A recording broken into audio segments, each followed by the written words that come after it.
Bueno, bueno, entonces, ¿tienen alguna pregunta sobre el tema de la teoría de las posiciones o sobre algún otro concepto que hayan visto hasta ahora?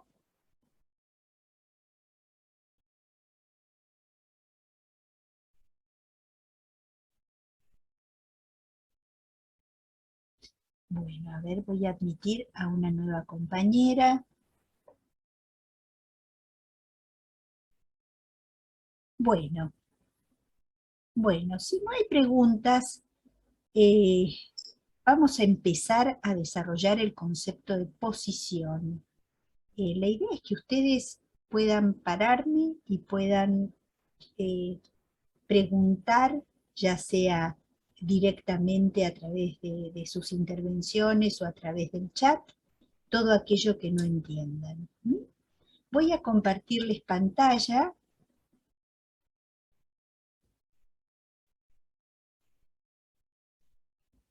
Bueno, eh, Melanie Klein fue construyendo su teoría a partir de su experiencia clínica. La idea de esta cátedra no solo es que ustedes puedan tener conocimiento de las bases de la teoría de Melanie Klein y de otros autores post-kleinianos o del Middle Group como Winnicott, sino que también nosotros le fuimos presentando de manera más o menos ordenada, cronológicamente, los distintos teorizaciones de Klein, porque nuestro interés es que ustedes puedan ver cómo ella fue construyendo su teoría.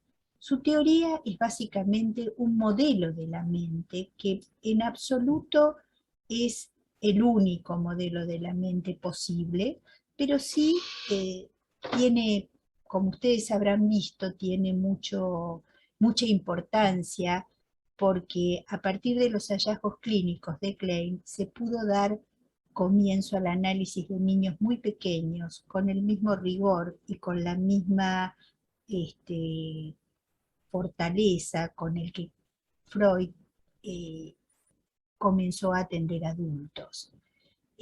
Pero a partir de la teoría de las posiciones se abre la posibilidad de psicoanalizar a las personas que padecen psicosis.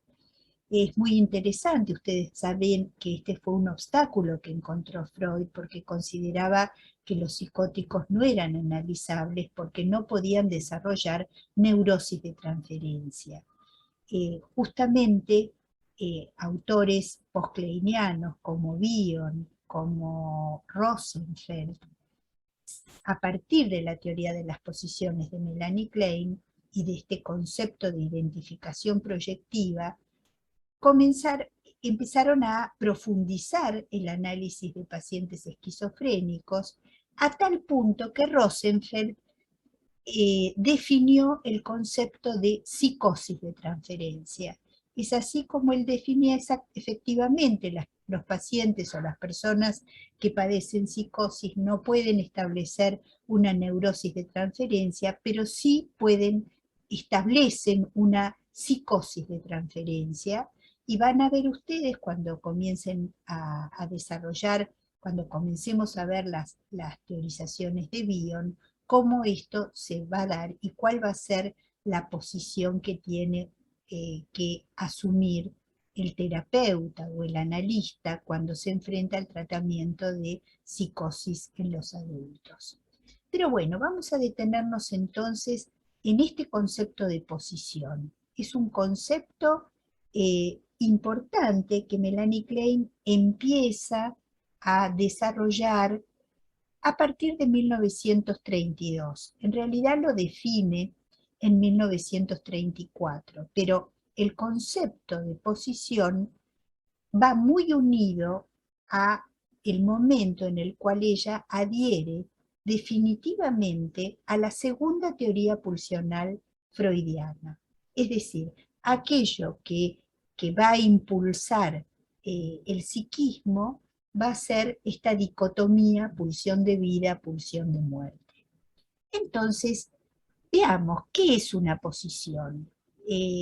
Una posición es una configuración o una constelación estable de ansiedades, relaciones de objeto, mecanismos de defensa y fantasías, ¿no?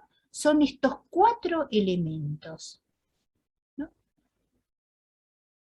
Y acá viene un poquito la aclaración. Melanie Klein adopta el término posición en 1934 para darle un énfasis diferente a su modelo del psiquismo. Entonces, repito, una posición es una configuración y una constelación estable de ansiedad, relaciones de objeto, mecanismos de defensa y fantasías. Klein necesitó diferenciar rotundamente el concepto de posición de la noción de fases o estadios del desarrollo. Ustedes van a ver en muchos textos que Klein habla de posiciones psicóticas. Esto de ninguna manera quiere decir que Melanie Klein entiende que el bebé atraviesa una psicosis en los primeros meses de vida. El término posiciones psicóticas es utilizado para diferenciarlo de las posiciones libidinales, ya que alude a los primitivos y violentos mecanismos del yo para lidiar con las manifestaciones del instinto de muerte. Ustedes saben que a Klein le interesó desarrollar, ella a partir del análisis de sus primeros pacientes, de los niños, ella empezó a ver que había mecanismos de defensa anteriores a la represión, tal como la había descrito Freud, y por eso le interesó, ella pensó que había algo anterior a la represión, y es así como va descubriendo estos tempranos mecanismos de defensa, que por ejemplo en 1930,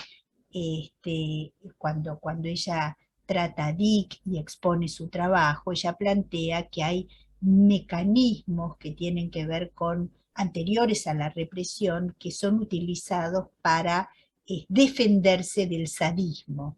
El sadismo que en ese momento, en 1930, todavía era un sadismo pregenital, y vamos a ver que ahora, a partir del desarrollo de las teorías de las posiciones, ese sadismo tiene que ver con remanentes de la pulsión de muerte, y entonces Klein ya muy tempranamente decía, bueno, cuando el peligro del sadismo proviene del interior, la defensa es la expulsión, y cuando proviene del objeto, la defensa es la destrucción del objeto. Estos fueron los primeros esbozos de mecanismos de defensa que después Klein va a modificar y va a profundizar cuando desarrolla su teoría de las posiciones. Entonces, para redundar y para que quede claro, una posición no es una fase del desarrollo, no es un estadio, no es una estructura de la personalidad. ¿Mm? El concepto de posición, bueno, no es una fase del desarrollo ni una estructura de la personalidad.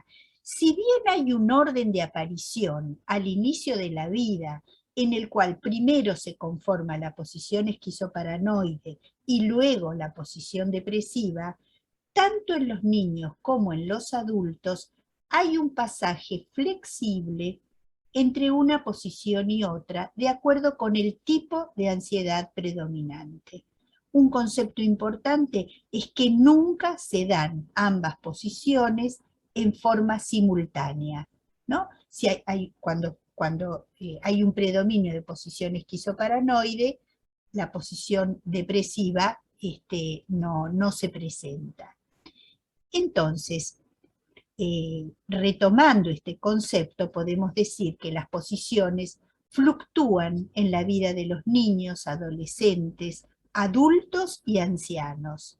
Siempre hay un predominio de una posición sobre otra, nunca ocurren simultáneamente, y ¿qué es lo que lo va a determinar? Bueno, la ansiedad predominante. Entonces, si hacemos como una línea de tiempo cómo fue el desarrollo de las posiciones, vemos que en 1934 Klein define el concepto de posición. En 1940, en el texto El duelo y su relación con los estados maníaco-depresivos, ella ya diferencia dos posiciones. Y en este texto establece la relación entre la posición depresiva infantil y los duelos posteriores. En 1946 publica Notas sobre algunos mecanismos esquizoides, donde ella define por primera vez la posición esquizoparanoide. Anteriormente la había denominado posición paranoide. Ustedes vieron que ella primero conceptualiza más detenidamente la posición depresiva y luego profundiza en la posición esquizoparanoide, ¿no? Y en este artículo define por primera vez el concepto de identificación proyectiva. En 1952 publica algunas conclusiones teóricas sobre la vida emocional del lactante y observando la conducta de bebés.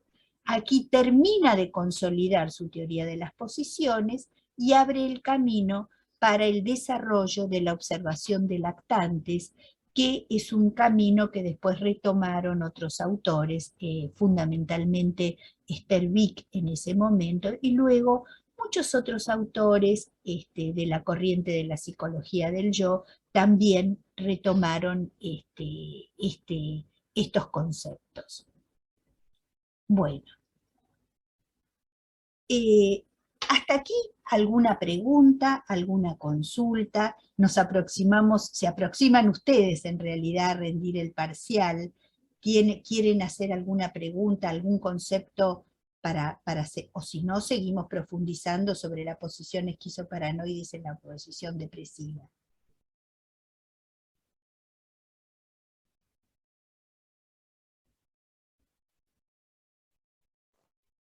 Sí, profe, tengo una duda.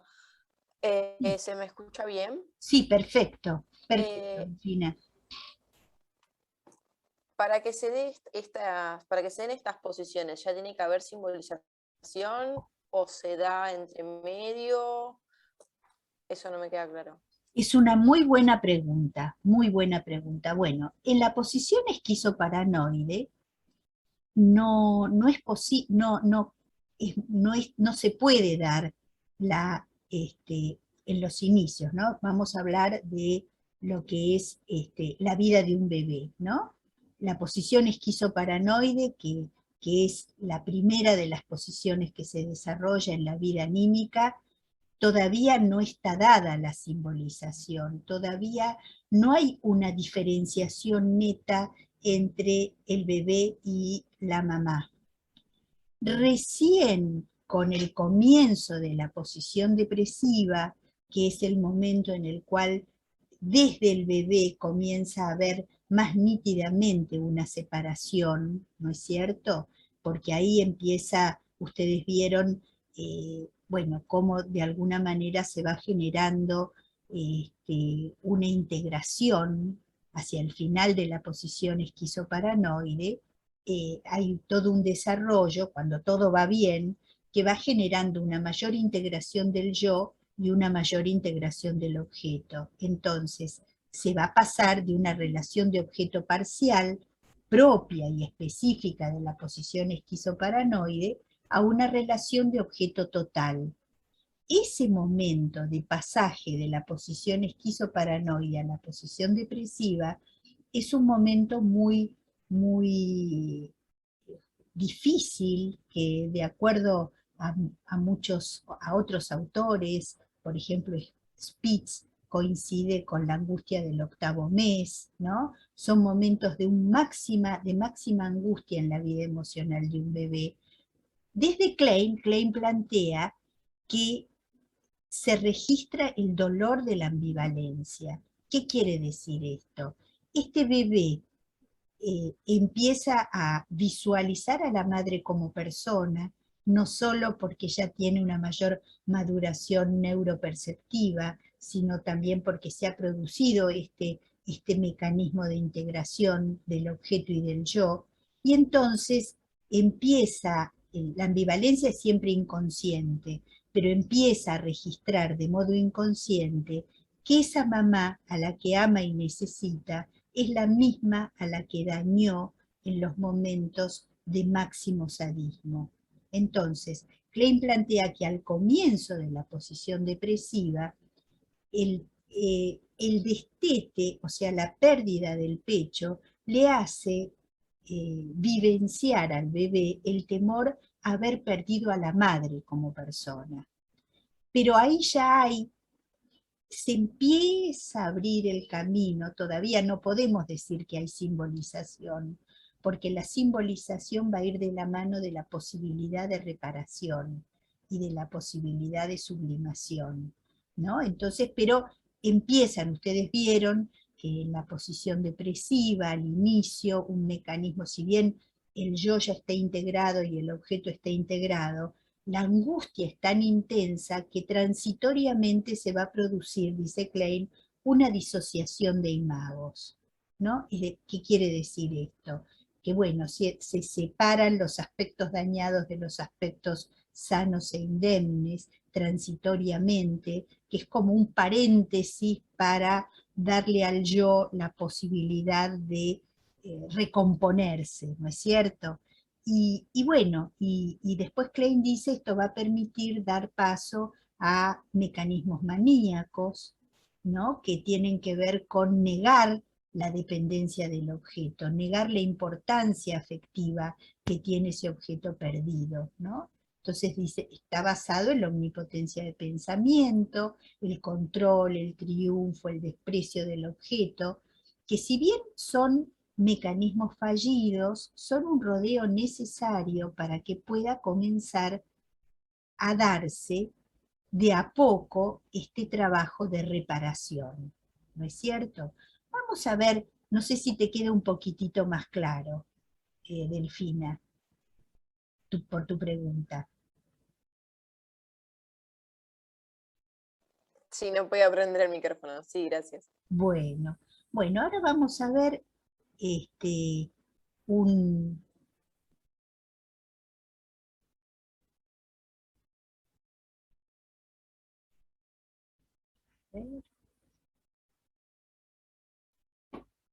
Bueno, bueno, no la puedo hacer pantalla completa, pero no importa.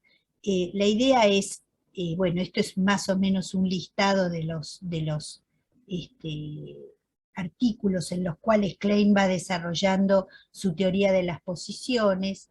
Vamos a ver, bueno, la posición esquizoparanoide, ¿no es cierto? La posición esquizoparanoide, ¿cuál es la ansiedad? Si pensamos en estos 4 conceptos fundamentales, ¿no? Que son la ansiedad, la relación de objeto y los mecanismos de defensa, ¿no? Bueno, respecto de la ansiedad es persecutoria. ¿Qué es la ansiedad persecutoria? Es el temor al aniquilamiento del yo. ¿Sí? ¿Por qué? ¿Cómo se produce? ¿Cómo se... Klein retoma el concepto de la deflexión de la pulsión de muerte que describe Freud al inicio de la vida, con la diferencia de que Klein considera que bueno, la deflexión de la pulsión de muerte nunca es total, pero dice Klein, no es un organismo que le expulsa al vacío, como decía Freud. Klein considera que al inicio de la vida hay un yo muy incipiente, muy rudimentario, cuya única y principal función es registrar la ansiedad. Entonces, la pulsión de muerte que no fue totalmente ligada por la libido, es vivenciada como ansiedad persecutoria, dice Klein, que es el temor al aniquilamiento del yo. Y entonces, ¿cuál va a ser la defensa? La defensa es buscar un objeto en el cual proyectar esa ansiedad persecutoria. ¿Mm? Entonces Klein va a plantear que el tipo de relación de objeto en la posición esquizoparanoide es una relación de objeto parcial. ¿Mm? Parcial, donde uno lo puede de alguna manera como simplificar diciendo es la relación del yo con un pecho bueno o la relación de un yo con el pecho malo. Pero ¿Qué quiere decir esto? ¿Cuál es el mecanismo que está subyacente en esta diferenciación entre pecho bueno y pecho malo? Un mecanismo que es fundamental de la posición esquizoparanoide, que es la escisión, ¿no? Que consiste en, en un principio de organización del funcionamiento mental. Separar dos zonas en la vida emocional de ese bebé. Una zona buena, centrada en el vínculo entre un yo satisfecho y un objeto gratificador, y una zona mala, centrada en el vínculo entre un yo insatisfecho, un yo frustrado y un objeto frustrante. Entonces, si bien la escisión separa, pero permite organizar esto que Klein define como el caos inicial en la vida anímica del bebé.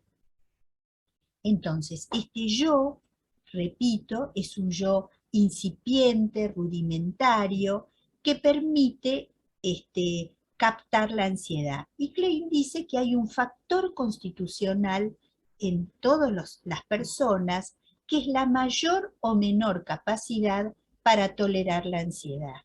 Va a haber personas que ante un monto máximo de ansiedad tienden a desorganizarse, y hay personas que tienen una mayor capacidad para tolerar la ansiedad sin generar un caos o una desorganización. Klein dice que bueno, otro mecanismo de defensa es la idealización, que tiene que ver con cuando hay un aumento, un incremento de ansiedad persecutoria y ya no alcanza con esta diferenciación entre pecho bueno y pecho malo, entonces ese pecho bueno se exaltan los aspectos buenos del pecho, que se convierte en un pecho idealizado, pero siempre que hay idealización, dice Klein, tiene que haber otro mecanismo, que es la negación de la realidad psíquica. O sea, se niegan los aspectos malos del objeto. No puede haber idealización sin negación de la realidad psíquica. Presten atención, porque esta negación es totalmente diferente al concepto de negación de Freud. El concepto de negación de la realidad psíquica es como el de un escotoma, del corte activo de una parte del psiquismo a la que se considera no existente, porque no solo se niega las características malas del objeto, sino este objeto interno, este objeto que se internalizó, este objeto malo que se internalizó en el vínculo con el pecho malo, ¿no? Entonces, siempre que hay escisión, uno puede ver que cuando la ansiedad persecutoria se incrementa, nos vamos a encontrar con que tal vez es necesario apelar a la idealización y por lo tanto también a la negación de la realidad psíquica, o, dice Klein, cuando justamente esa persona tiene muy escasa tolerancia a la frustración y no puede tolerar la ansiedad, se puede producir una fragmentación, es decir, la partición del objeto y del yo en múltiples fragmentos. Porque Klein plantea en esta teoría de las relaciones de objeto que todo aquello que en la fantasía se le hace al yo también repercute en el objeto. Se le hace al objeto, perdón, también repercute en el yo. Y por último, y esto es muy importante, el otro mecanismo de defensa fundamental de la posición esquizoparanoide es la identificación proyectiva. ¿Recuerdan ustedes en qué consiste la identificación proyectiva? ¿Cuál es la diferencia entre identificación proyectiva y proyección?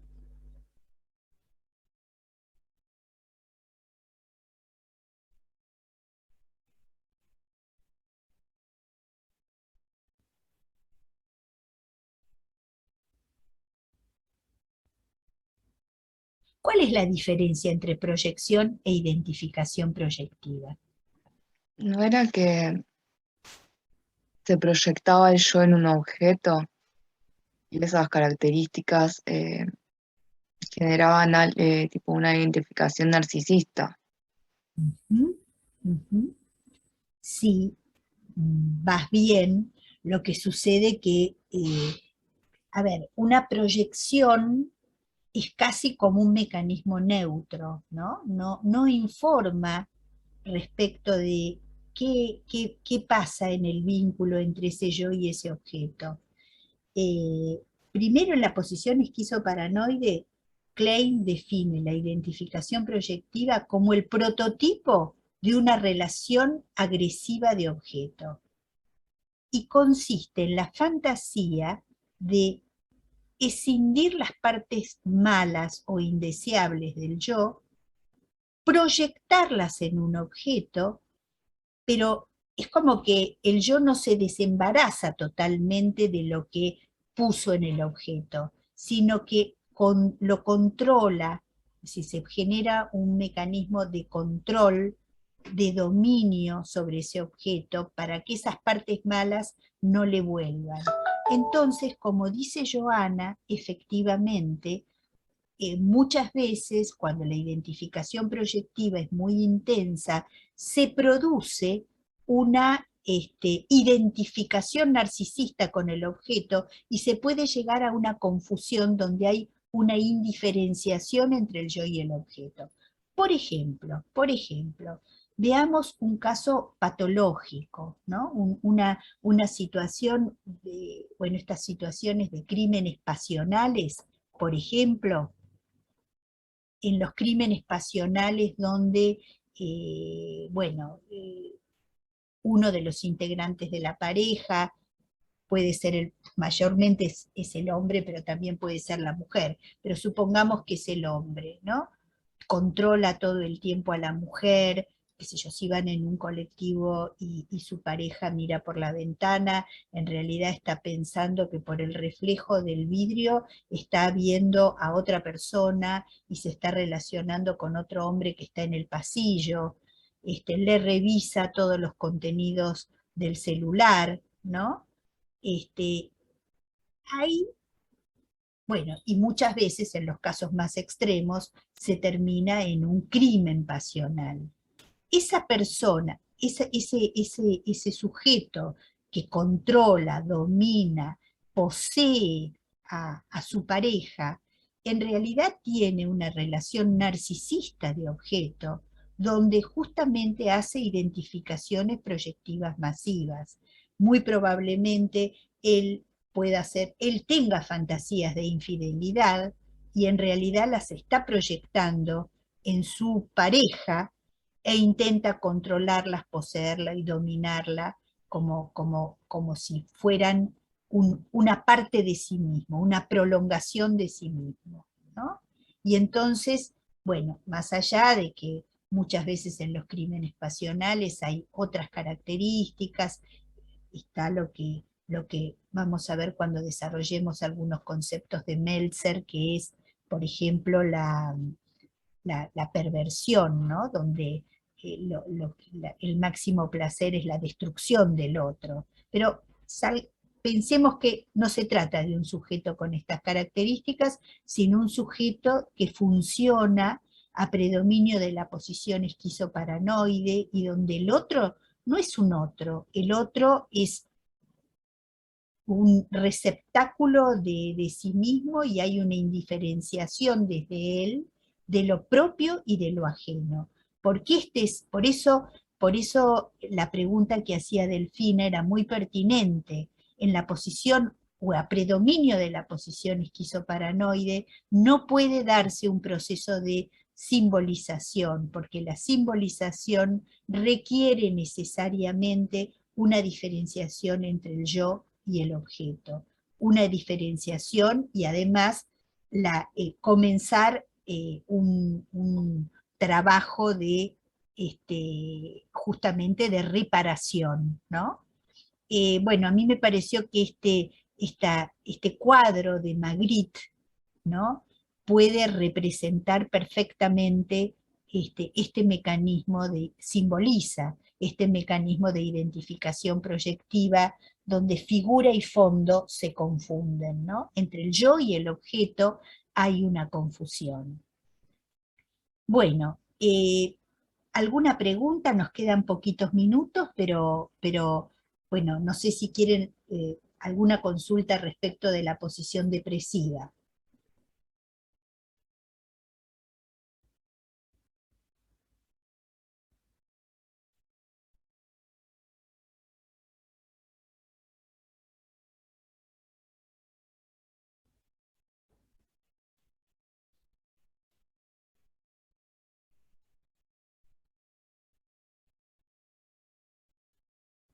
¿Tienen claro cuáles entonces serían los mecanismos de defensa de la posición depresiva luego de este momento inicial de registro de la ambivalencia, luego de este momento en el cual, bueno, se produce la disociación de imagos, el yo comienza, bueno, Klein dice que a diferencia de lo que sucede en el duelo, en el adulto, en la posición depresiva infantil es muy importante la posibilidad de la compañía de la mamá o del sustituto materno, que de alguna manera le corrobora al bebé que no la destruyó, las expresiones de amor que le pueda dar la madre en ese momento, por eso son momentos como muy álgidos, ¿no? Por eso es cuando el bebé ya reconoce los familiares de las personas o de las caras no familiares,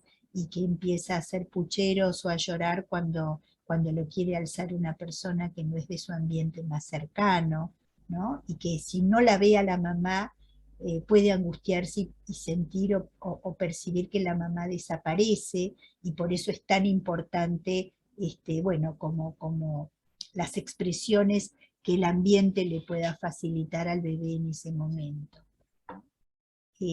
Klein va a plantear que, bueno, justamente en el duelo, en el adulto, se va a reactivar cómo se pudo haber atravesado la posición depresiva.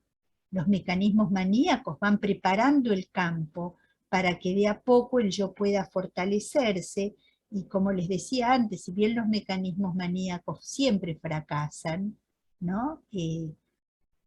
Bueno, yo por ejemplo, les cuento un ejemplo muy breve de una niñita que hemos atendido en el servicio, que perdió abruptamente a su mamá, bueno, y a pesar de que desde el primer momento estuvo en tratamiento y se la acompañó, ella quedó viviendo con el papá. Bueno, al principio parecía como que a la nena no le había pasado nada, tenía 6 años, era como si en realidad no había sucedido nada.